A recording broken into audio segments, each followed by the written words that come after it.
Good evening, everyone. Back like I never left. Just wanted to jump back on here before the game came on, talk about a couple things that's taken place throughout the course of the day. Let's get straight into it. Indiana is playing Oregon, and right now that is second fiddle to the fact that Lane Kiffin is in Knoxville right now, and not too many people picked up on that yet.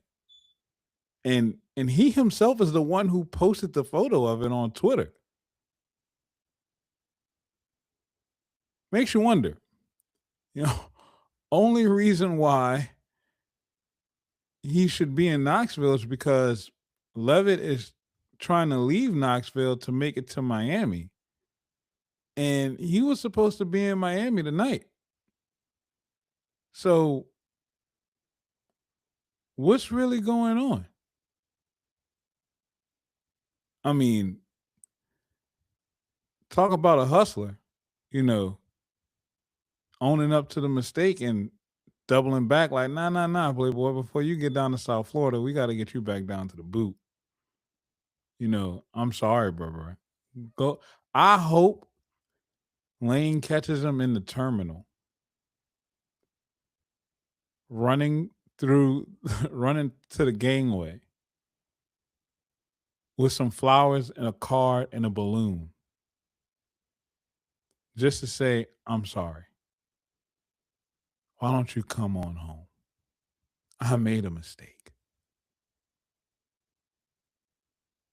He needs to. God knows he needs to because it's looking thin out here in these people's streets. So let's like really look at the quarterback market for a second. I posted earlier the four quarterbacks that are available that are kind of the best ranked, not including Diet Mahomes, who literally nobody wants. So we got the options between Levitt, Longstreet, Deuce Knight, and apparently DJ Lagway, who is committed but still seeing other people. So he's currently in an open relationship with Baylor right now. And if we're looking at these four, you got to say, like, who do you really want? I mean, if I have my choice is definitely going to be Sam Levitt. The other two in Longstreet and Deuce, they're not proven. High upside, yes, but they still are not proven. And I'm not gonna lie, that does kind of bother me a little bit because, well, at what point do we want them to prove themselves? We would all be willing to take them in, bring them onto the team, and have them be a guy to sit for a year and kind of get things underneath their feet. But they've already done that. So what would be the point in bringing them in for them to just sit again and potentially leave again, and we go looking for the next hot name that's coming out of an Arizona State or a Cincinnati? So why would we do that? So then you're looking at the other two, Levin and Lagway, both have injury problems. Um, Lagway had a season where he fought injuries this year. His turnover ratio is absolutely atrocious. And then you got Levitt, who is proven, had a great year last year, but this past season, that Liz Frank injury definitely sidetracked everything. And he is still recovering from that. And it's a snag for him. And I think it's a reason why a lot of the teams that he's seen has kind of been a little hesitant. But out of those four, he's the guy. And if it's not him, then the more experienced veteran quarterbacks, we're talking about a Dylan Raiola and Bo Prabula. I'm sorry, but I don't want Bo Prabula. I don't I don't I don't want any parts of Bo Prabula. So hopefully Lane makes this trip to Knoxville count and he comes back with a +1 because that would turn the tide a lot more into our favor. I mean, you're stacking the wide receiver room. You got great defenders coming in. The defense is going to be absolutely elite. The signing of Jordan Ross today, the other receivers and running backs that came through, the couple of offensive linemen that we've got already are some high upside guys. I feel great about where this portal is. So let's not lose that momentum. Let's build on it.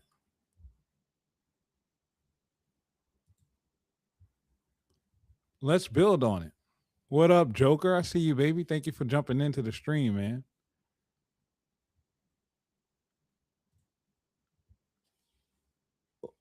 Because if we keep letting this quarterback situation play out, it's only going to get harder from here. And I'm not even going to lie, like I trust Lane. We have Landon Clark on campus right now as we speak. And if you guys haven't seen the tape, and I get it, he's played against, some lower level competition, but his mechanics are great. His decision making is phenomenal. His arm talent is absolutely ridiculous. Go look at it. Dude can throw it like Jamarcus Russell. And he is an absolute dual threat. He is somebody that deserves a chance to come in here and compete. Not saying he should be the day one starter, but if we can get, I'd rather, no lie, I'd be more excited a little bit to see him come in behind a Levitt and then pass the baton off to him.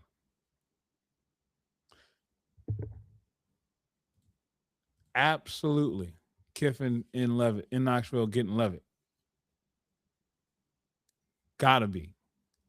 Gotta be. You gotta bring him back. You gotta bring him back. And if we can bring him back along with Landon Clark and the receiver room that we've rebuilt, it's gonna be hell for the SEC. That makes me excited. Now, do I think it's gonna take some time for Sam Levitt to get caught up to speed? Yes, because he's hurt and missing the back half of spring, missing the front part of spring, even maybe the back half, even all of it possibly. Going into the summer is going to take a lot to get him caught up. Do I think that Lane and Charlie can get him caught up to speed? Absolutely. I truly do. But with the talent that they're putting on this offensive side of the ball, along with the fact that Winnie Watkins has now entered the portal, that's another piece that can be added to this offense and would be a dynamic weapon that can be used and in Baton Rouge right now. So we have to keep our eyes open, have to keep our heads up, and we have to understand that right now, for this moment specifically, we got the right man for the job. And I'm even going to shoot Lane some bail right now because I really appreciate the fact that he didn't wait for Levitt to get to Miami. He realized yesterday, like the rest of the world, that Damon was not coming to Baton Rouge, and today he plotted, and now he's attacking. He's heading him off at the pass to try to fix the situation, to fix a mess that he made, and that's a real a leader. That's a coach. That's a true coach. That's a true coach. So if we could get him back on campus, put him into, some type of rehab to make sure he's on track. And then, like you say, Joker, put him in the VR room every single day. Turn the reaction speed up to 2. Jaden was at 1.5, double it because he's going to need it to catch up. He's going to absolutely need it. So let's just pay attention to how this is going to unfold. This is getting real interesting. The portal opened up a week ago, right? And it's felt like it's been 2 months. We are living in a very stretched out timeline because this week has been long. It's been exciting. It's been fun. And I am going to tell you right now, I am so glad that it's Lane Kiffin that's heading this charge and not Brian Kelly. And look, don't get me wrong. Last year, Brian Kelly won the offseason. We had the best assembled portal class in the nation. But what we did not have was the development around those players and the plan and proper evaluation to put those players in positions to succeed. And I feel like now we have that. That's a good pull. That is a damn good pull. Yes, that's exactly what this is. That Aranda doing that in the airport saved Caleb from going to Florida. Thank God he did that. So I'm thankful that Lane is doing this right now. Hopefully we don't have to worry about seeing our potential future quarterback going down to South Beach and potentially leading Miami to another playoff run. Oh, that'd be sickening. But hats off to Miami for doing our dirty work, shutting up Ole Miss. Social media has been real quiet.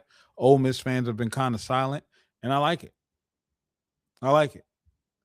Let them somber in their and wallow in their tears and their sorrow. Let them have their moment of depression, and then the NCAA comes on and kicks them when they're down and tells them that Trinidad cannot play another year. Look, the kid is dynamic, and I will never understand how scouting works. My son is a high school football player. He's been scouted. We're going through the recruiting process right now as we speak, and I don't get it. It makes no sense to me.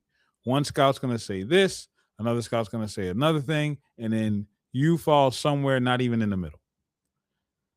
I don't see how you can see a kid who is playing literally against semi-pro athletes, the same caliber of athletes that he will see in the NFL, and say that because he's 5'10" and he's not a runner, he's a day 3 pick. When I look at Trinidad Chambliss and I see him playing, I see a well-seasoned Drew Brees. I see Drew Brees with a little soul. The kid is accurate. He's smart with the ball. He's diagnosing defenses at the line of scrimmage. And he's athletic enough to make the right play and keep himself upright to get the ball out of his hand. Now, last night, was a little bit off for him. That was probably the worst game I've seen him play. He had 4 balls that should have been intercepted, legitimate interceptions. Miami shot him so much bail. But everybody has a bad game. I watched the game with Drew Brees threw 4 interceptions. So it happens. But fortunately, he still, at the end of the game, he still had a shot at the end zone to win. So I don't know what more they want from the kid, but to say he's a day 3 pick is pretty crazy to me. But I think that he can make an NFL roster, and I think he can compete for a position. At worst, we're talking about a guy who can end up being someone's Spencer Rattler.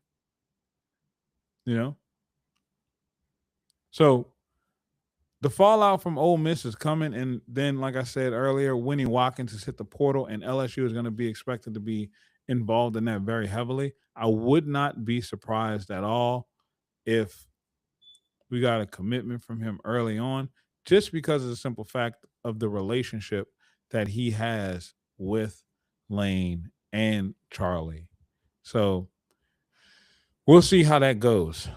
But for the night game tonight, Indiana versus Oregon. How do I think that this game is going to play out?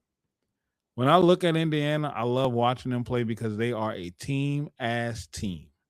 They are the whole. They are a team. No one part of their team is going to overwhelm you. They play together. They are literally one band, one sound, one team, one heartbeat. They are that. Fernando Mendoza is the perfect piece for that team. I don't think he's that amazing. I think he's very smart. He makes the right plays. He has a good enough arm to make the throws that he needs to make. But do I see him as this overwhelming talented quarter? No, he's damn good. He won a Heisman. He is damn good. But he's perfect for that team. If we took Fernando Mendoza and put him on this LSU team, do we think that we will be any better than 7-6? I don't I don't think so. I mean, even if we had Nussmeier this year for the full season, I still don't see us winning no more than two more games. So we still, even with Fernando in that spot, I think we end up with the same record. But for that team, underneath that coach, he is the right quarterback. So tonight, going up against an Oregon team that has a lot of injuries, especially in running back, they got two defensive players, y'all, that are going to be playing running back tonight, and their leading runner is hurt. So it's going to be an uphill challenge for them. And when you look at the game from the last time that they played, that game was very even statistically outside of running the ball, where Indiana ran the ball 37 times and averaged 3 yards a carry, but were able to get 111 yards on the ground. They got 30 more yards on those 7 attempts. And you know what? I said outside of running the ball, it was really it's third downs and turnovers that really turned the game. That's what gave them those 7 extra plays. Oregon threw 2 picks, Indiana threw one. Time of possession was 33-26. It's not that far off. Penalties was 8 for 45 for Indiana, 7 for 64 for Oregon. Third down conversions, 5 of 14 for Indiana, 0 for 1 on fourth down. Oregon was 3 of 14 on third down, but 3 of 4 on fourth down. So this is going to be a tight game. And if they can get some type of balance and not give the ball away to Indiana, Oregon can come up with a win. But do I think that they're going to win this game? I don't know. It's hard to beat a team twice. I felt like Miami was going to win. I thought it was going to come down to a last second field goal to push them over the top. That's why I was along the lines of Ole Miss um, and taking the points. But Indiana is a 3.5 point favorite in this game. I just say bet Indiana money line.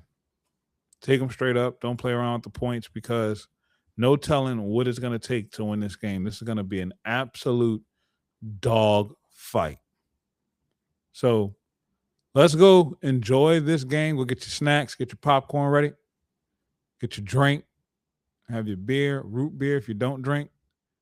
Let's have some fun. And then I'm going to try to get back on here after the game is over with, as long as my daughter and my wife aren't pestering me with husband and fatherly duties. Um, but no, I love being a husband. I love being a dad, man. My family is amazing. I love them so much. Cherish my kids.